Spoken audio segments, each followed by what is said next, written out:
Eh bien, salut à tous, c'est Cyril pour la chaîne Technopassion et on se retrouve aujourd'hui pour le test du très attendu Galaxy S8.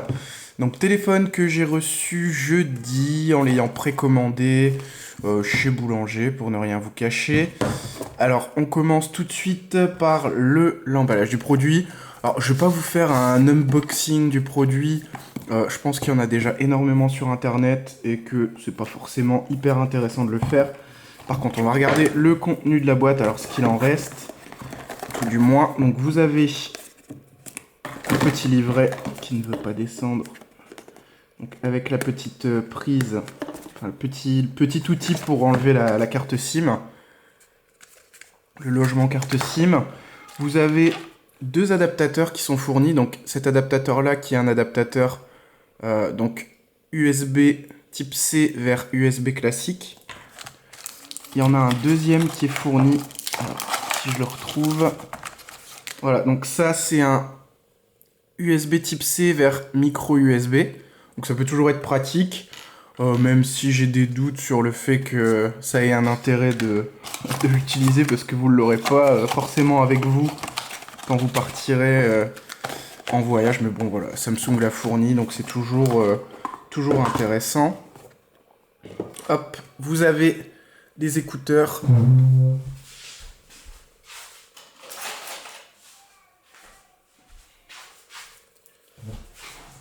Alors, les écouteurs du produit, donc qui sont spécifiques, puisque c'est des écouteurs de marque AKG, donc une marque qui a été rachetée par Samsung. Donc, c'est des écouteurs qui sont d'une valeur de 100 euros.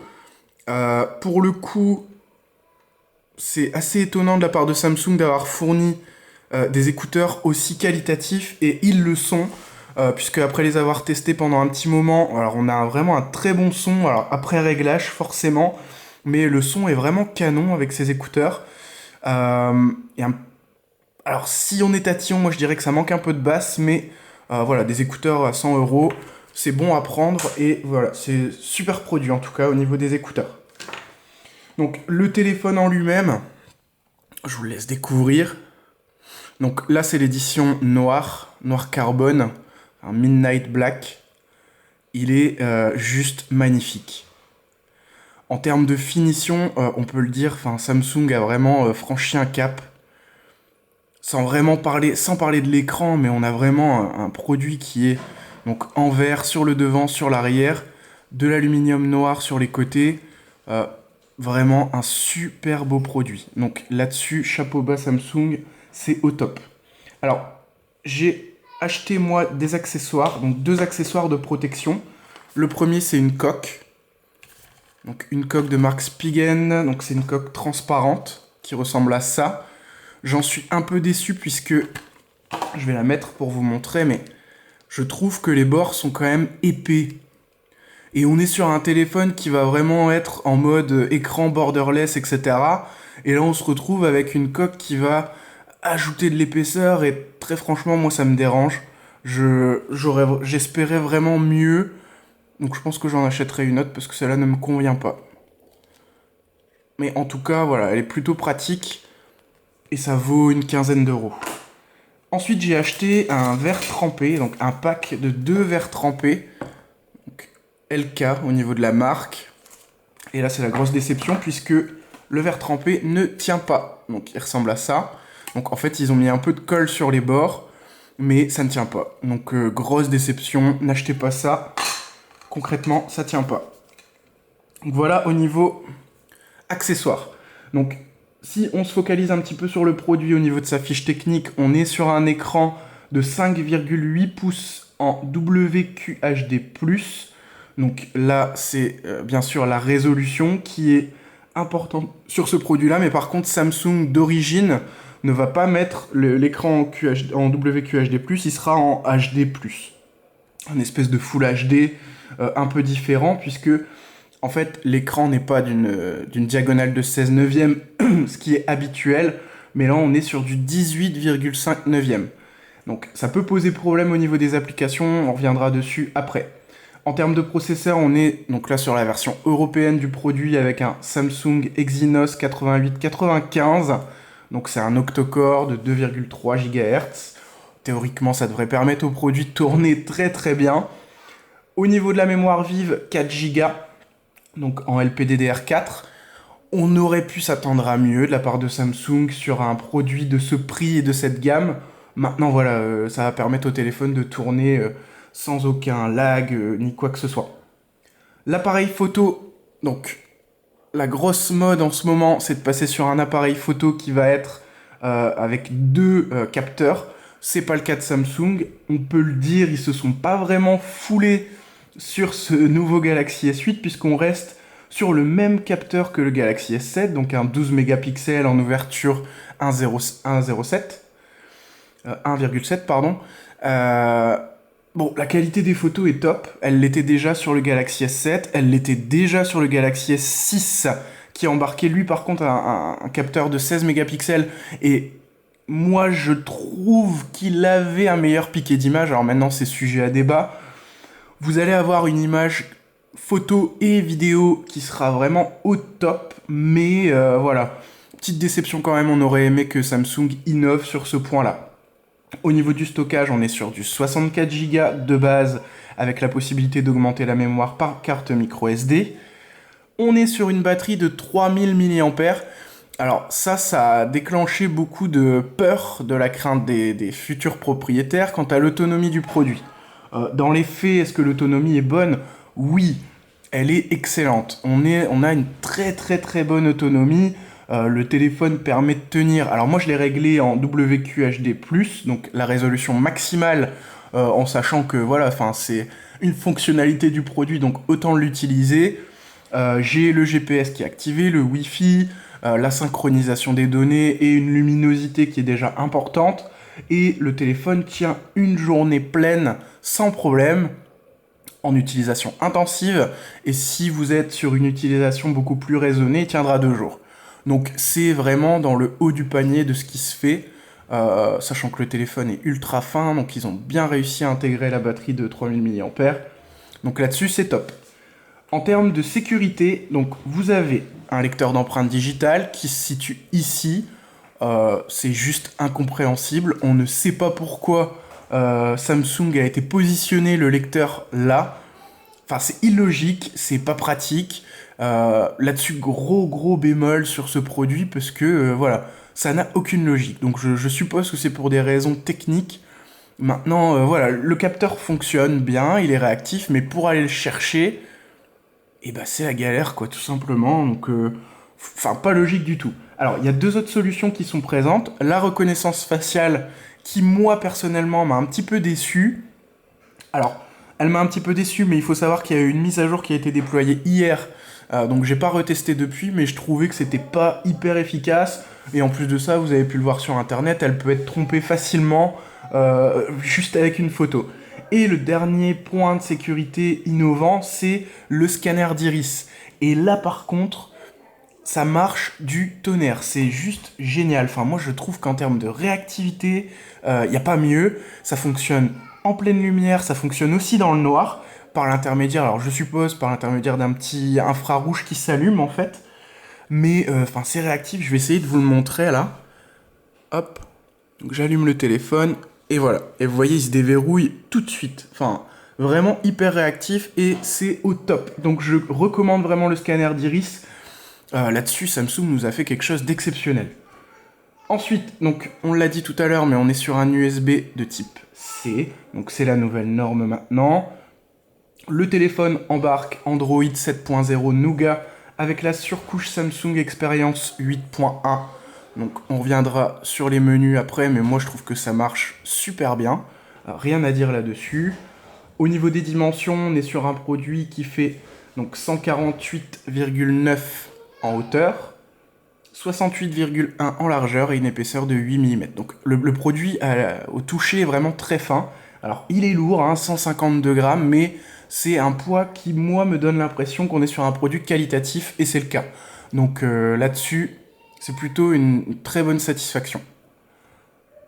Donc là maintenant, on va enchaîner sur l'écran, et là, vous pouvez le voir, l'écran, il est d'une qualité hallucinante. Donc avec ce design borderless, quand on prend le téléphone en main, concrètement, on se prend une fessée de malade. c'est vraiment le point fort de ce téléphone. Enfin, là-dessus, Samsung nous a fait quelque chose d'exceptionnel. Alors, attention au réglage de l'écran. Je vais aller vous montrer ça, mais d'origine, l'écran, en fait, va être réglé en affichage adaptatif qui va saturer complètement toutes les couleurs. Alors, c'est flatteur à la rétine, on se dit waouh, mais finalement, ça rend des couleurs qui sont vraiment pas du tout conformes à la réalité. Moi, je passe plutôt sur le photo AMOLED, le mode photo AMOLED qui va saturer légèrement. On est sur un écran OLED, mais on garde quand même des couleurs qui sont, voilà, qui sont plutôt réelles et qui donnent à l'écran une définition qui est impressionnante. Voilà pour ça. Alors, ce téléphone intègre, et Samsung a beaucoup parlé de ça, Bixby. Donc, Bixby qui est censé concurrencer Google Now, etc. Donc là, il y a deux moyens d'accéder à Bixby. Ça va être par cette touche ici, juste là, ou alors en slidant sur la gauche. Donc vous voyez, Bixby va me donner quoi? Il me donne la météo, il me donne l'activité, il me conseille d'aller voter. Et oui, aujourd'hui c'est jour d'élection, donc je fais la même chose avec vous. Allez voter, messieurs, dames. Il va me donner de l'actualité, un accès à mon Spotify. Et pour l'instant, eh ben, ça s'arrête là. Donc, ça ne sert strictement à rien. Samsung a fait un bruit de fou pour nous vendre son Bixby. Et finalement, moi, je trouve que c'est pas terrible du tout. Alors, il y a une autre fonction de Bixby. Ça va être, en fait, de prendre en photo quelque chose. Alors, on va essayer avec ça, par exemple. Donc, on appuie ici. Oui, je l'ai même jamais utilisé. Donc, oui, j'accepte les conditions. J'autorise. Oui. Oui. Voilà, donc vous pointez votre appareil photo sur quelque chose. Il est censé le reconnaître. Donc on va faire ses courses. Et ben ça ne marche pas. Alors, j'étais quand même un petit peu prêt. On va réessayer. C'est pas évident tout en filmant. Course. Voilà, donc c'est de la merde. Concrètement, je vois pas trop l'intérêt de ce genre de gadget. Enfin, voilà, ça fait beaucoup de bruit pour pas grand chose. Google Now fonctionne plutôt bien. Il n'y avait pas besoin de ça. Et concrètement, on est déjà sur un téléphone qui est au top. Alors, l'assistant vocal Bixby, lui, n'est même pas prêt, que ce soit en anglais ou en français. Donc, ça ne sert à rien. Alors, on va aller faire un petit tour dans les paramètres. Voilà. Donc, dans la partie affichage, comme je vous le disais, on peut choisir... Je vais revenir.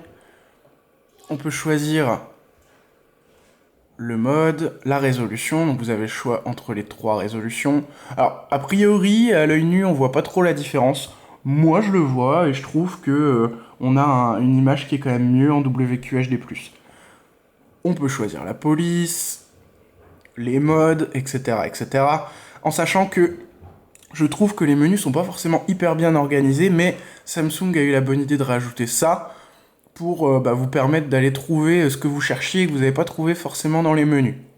Donc les fonctions avancées, maintenance de l'appareil, etc., etc. Au niveau de l'appareil photo, je vous montre. Donc on est sur du classique, vous avez la possibilité de zoomer avec un seul doigt, et ça c'est plutôt très pratique. La mise au point, l'appareil photo est plutôt réactif. Vous voyez, je peux prendre plusieurs photos d'affilée.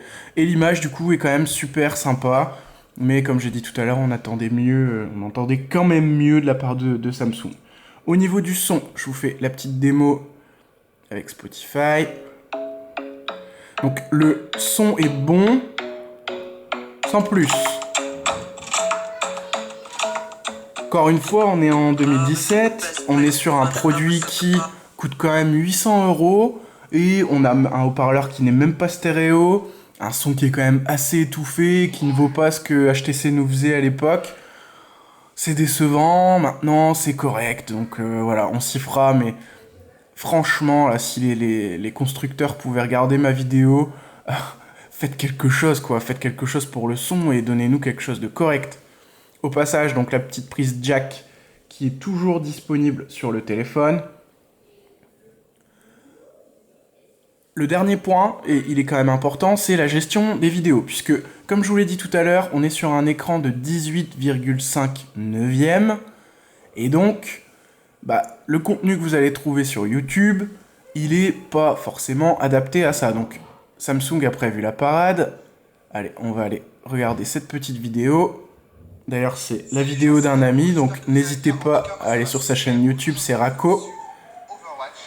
Et donc, quand vous cliquez ici, ça va ajuster en fait.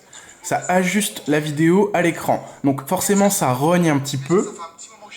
Mais je trouve ça très bien fait et pas forcément dérangeant. Parce que du coup ça va vraiment bien s'adapter à l'écran. Alors vous voyez que là ça coupe un petit peu le cadre. Donc on peut remettre en mode correct. Mais sur une vidéo où vous n'allez pas forcément avoir d'informations dans les coins, c'est super adapté et super pertinent de le faire comme ça. Donc c'est en fait le gros kiff sur ce genre de téléphone, et sur ce téléphone ça va être de lancer des vidéos parce que c'est vraiment impressionnant en fait, et je vous recommande vraiment le téléphone rien que pour ça, rien que pour l'écran qui est démentiel. Là-dessus, vraiment Samsung a franchi un cap. Voilà, au niveau du prix, vous le savez, ça coûte 809 €, donc c'est très cher, on est sur un téléphone haut de gamme. Est-ce que je le recommande ? Oui et non. Pourquoi oui et non ? Parce que on a une vraie avancée sur l'écran, là-dessus il n'y a aucun doute. L'autonomie est bonne. Maintenant, j'ai quand même le sentiment que Samsung s'est dépêché de sortir ce produit parce que ça, tout simplement, ce capteur d'empreinte digitale n'a rien à faire là et ça c'est décevant. Également parce que Bixby qui n'est pas du tout au point et qui mérite encore d'être travaillé. Et pour l'appareil photo qui manque d'innovation. Je vous conseille quand même d'attendre le Galaxy S9 qui, je pense, corrigera ces défauts-là et fera quelque chose de beaucoup mieux. Maintenant, il faut le dire, c'est un excellent téléphone. Ça reste un achat qui, pour moi, est justifié. Alors, ça ne le sera pas forcément pour tout le monde, mais pour moi, ça l'est. On est sur un super produit. Le capteur d'iris, je le redis, est au top là-dessus. C'est vraiment super, une belle innovation encore de Samsung.